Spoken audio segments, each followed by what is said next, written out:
عاملين ايه؟ يا رب تكونوا بخير. اكلتنا النهارده حلوه جدا وشهيه قوي. هنعمل مع بعض البينك باستا، المكرونه البينك صوص، حلوه جدا. وكمان هنعمل معاها صدور فراخ مشويه فظيعه، طعمها بجد خطير. يلا بقى، لو ما اشتركتوش في القناه اعملوا اشتراك للقناه واعملوا لايك وشير للفيديو. اول حاجه عندنا صدور فراخ، غسلينها كويس جدا بميه وملح ودقيق، وبعدها بنصفيها كويس جدا من الميه وبنمسحها بمناديل المطبخ. اكدت عليكم قبل كده لازم ننشفها كويس جدا بمناديل او نسيبها لحد ما تصفي ميتها خالص عشان تشرب من اي تتبيله احنا هنستخدمها. قطعت الفراخ اللي عندي بالشكل ده، بقطعها كده من النص، يا اما على مرتين يا اما على 3 مرات، بقطعيه بتبقى سميكه شويه. انا عايزاها سميكه، السمك اللي انتوا شايفينه ده كده تمام. هنحط بقى عندنا معلقة صغيرة من الملح والفلفل الأسود والثوم البودر والبصل البودر والبابريكا. دي التوابل اللي احنا هنستخدمها لصدور الفراخ، بس مش هحط حاجة تاني خالص. يبقى ملح، فلفل، توم باودر، بصل باودر، بابريكا، بكميات صغيرة لان احنا هنرشها بالطريقة دي. هرشها على اول جنب بالشكل ده وهمسحها كده كويس، وكذلك على الجنب التاني هقلبها وهديها برضو رشة فلفل ورشة ملح، رشة بابريكا وبصل باودر وتوم باودر. هدهنها كويس جدا بإيدي عشان أتأكد إن هي تتبيلة غلفت جميع الاتجاهات. طاسة سخنة بقى، هحط معلقة كبيرة من الزيت ومعلقة كبيرة من الزبدة، هسيبها يسخنوا كويس جدا، وهنزل بقطع الفراخ اللي عندي. احنا ما سبناهاش في التتبيلة ولا حاجة، يا دوبك بس حطيت عليها التوابل، وعبال ما ولعت النار هصدمها على طول. هقلبها بقى كده على الجنب التاني بمجرد ما اتأكدت ان هي اخدت لون. حطيت كده كل الكمية اللي عندي. النار طبعا متوسطة، مش ههدي النار عليها دلوقتي خالص غير لما تاخد لون محمر كده. الاول اهو اللون ده، اول ما تاخد عندي اللون الجميل ده وقتها ههدي النار عليها واحط الغطا واسيبها تعيش حياتها. هنا بقى بعد ما سبتها، يعني ما اخدتش وقت كتير، يعني تقريبا تلت ساعة. هنا خلاص هطلعها بقى، كانت تمام عندي.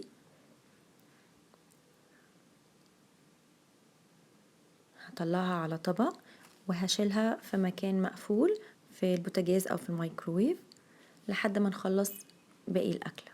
عندنا هنا مكرونه مقصوصه او بنه، ممكن تستخدموا اي شكل انتوا بتفضلوه، ده يرجع لكم.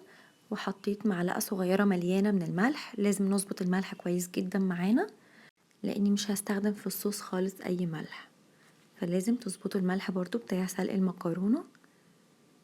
هي اخدت مني تقريبا من ربع ساعة لتلت ساعة، وهناخد كمان كوباية من سلق المكرونة. او تنسوا تاخدوا كوباية مية من سلق المكرونة لان بيبقى داخلها نشا وهتنفعنا جدا في الصوص، هيبقى تحفة. خلاص المكرونة بتاعتنا هنطلعها ونصفيها. هنا عندنا بصلاية متوسطة، هقطعها تقطيع صغير بالشكل ده، ممكن تبشروها او تفرموها فرم ناعم. انا قطعتها كده بالسكينة تقطيع صغير جدا. يبقى هنحتاج بصلاية متوسطة، وكمان عندنا فص توم، فص توم واحد هقطعه برضو تقطيع صغير، ممكن تفرموه او تبشروه، ده برضو يرجع لكم حسب ارتياحكم. عندي هنا طماطمايه انا سلقاها لاني عايزة اشيل منها القشر بتاعها، وفي نفس الوقت انا مستخدماها كبديل للطماطم المجففة.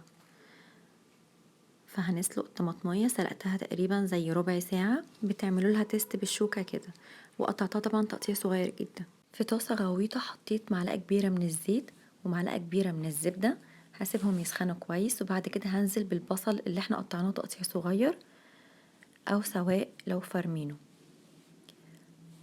تمام، هشوح بقى كده في البصل يدوبك. اول ما يبدأ يصفر معانا هنزل بمعلقتين كبار من الصلصة، هديها تقلبتين كده برضو مع البصل. وبعد كده هنزل بالطماطمايه اللي احنا قطعناها تقطيع صغير، هسيبهم كده 3 دقايق على النار. هنا خلاص كانوا بدأوا يتبلوا معانا، وبضغط عليهم كده بالمعلقة. بعد كده هنزل بكوباية نصها لبن ونصها قشطة. ده بديل كريمة الطهي، لو متاح عندكم كريمة طهي استخدموا منها برضو كوباية. ممكن كمان لو عندكم بشاميل تستخدموا من كوباية لكوباية ونص.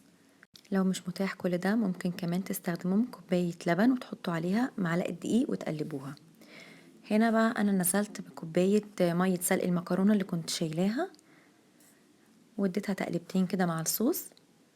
اول ما بدأ يتقل معانا نزلت بموتزاريلا، حطيت زي معلقتين كبار كده موتزاريلا.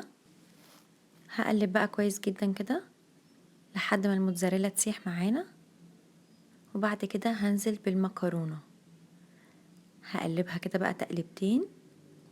شايفين تحفة حلوة جدا. هسيبها على النار 3 دقايق كده لحد بس ما المزيج كله يمتزج مع بعضه، وكمان احط اكسترا موتزاريلا كده من فوق، وهدي النار عليها كده واحط الغطا دقيقتين كده. هنا بقى كنت بقطع الفراخ بالطريقة دي شرايح كده طولية عشان احطها على وش المكرونة.